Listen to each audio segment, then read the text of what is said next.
Friends, welcome to my channel. నేనైతే మళ్ళీ ఒక మంచి లంచ్ బాక్స్ రెసిపీతో అయితే మీ ముందుకు వచ్చేసాను. స్టవ్ వెలిగించుకొని ప్యాన్ పెట్టుకొని ప్యాన్లో కొంచెం ఆయిల్ వేసుకోవాలి. ఆయిల్ అయితే వేసేసుకోవాలి. ఒక 2 స్పూన్స్ ఆయిల్ వేసేసుకోండి. ఆయిల్ అయితే హీట్ అయిపోయింది కదండి.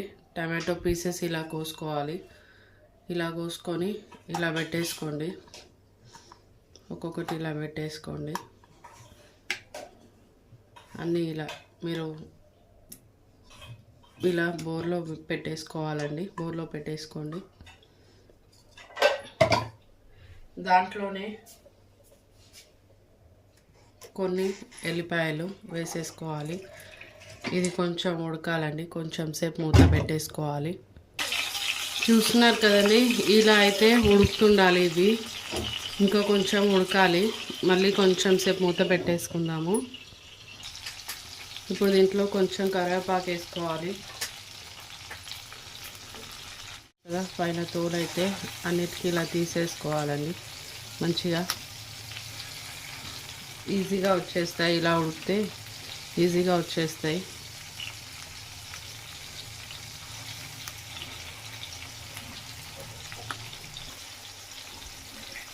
అయితే అన్నిటికీ ఇలా తీసుకున్నాం కదా, ఇవన్నీ ఒకసారి కిందకి మీదకి ఇలా కలిపేసుకోవాలి.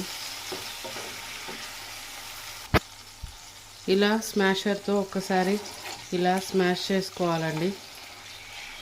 ఎందుకంటే మనం సన్నగా కోయలేదు కదా, రౌండ్ రౌండ్ కోసాం కదా, అవి స్పూన్తో నలగవు. అందుకని ఒకసారి ఇలా స్మాషర్తో ఇలా స్మాష్ చేసుకుంటే స్మాష్ అయిపోతాయి అంతా.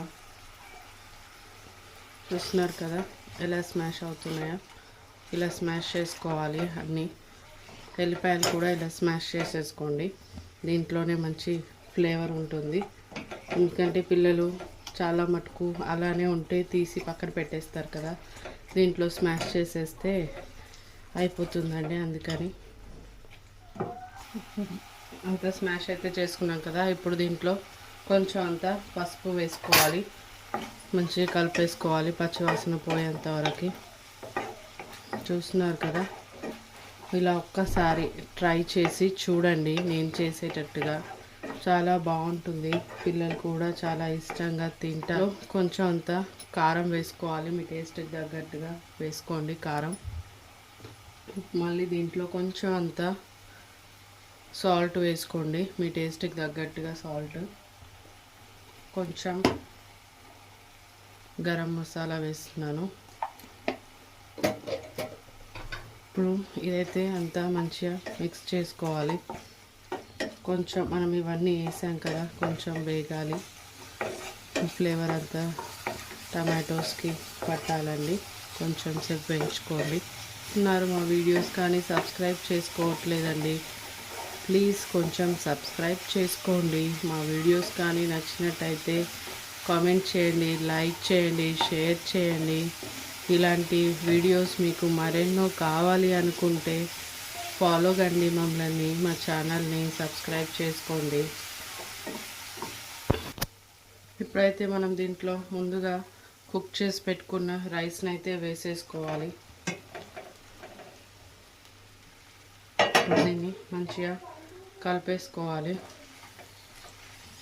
మొత్తం అంతా కలిసేటట్టుగా కలిపేసుకోండి. ఒకసారి చేసి చూడండి. ఎప్పుడు మీ స్టైల్లోనే చేసుకుంటారు కదా, ఒకసారి నా స్టైల్లో చేసి చూడండి. చాలా అంటే చాలా బాగుంటుంది. చూస్తున్నారు కదా, రైస్ అయితే టమాటో రైస్ అయితే రెడీ అయిపోయిందండి. Thanks for watching. బాయ్.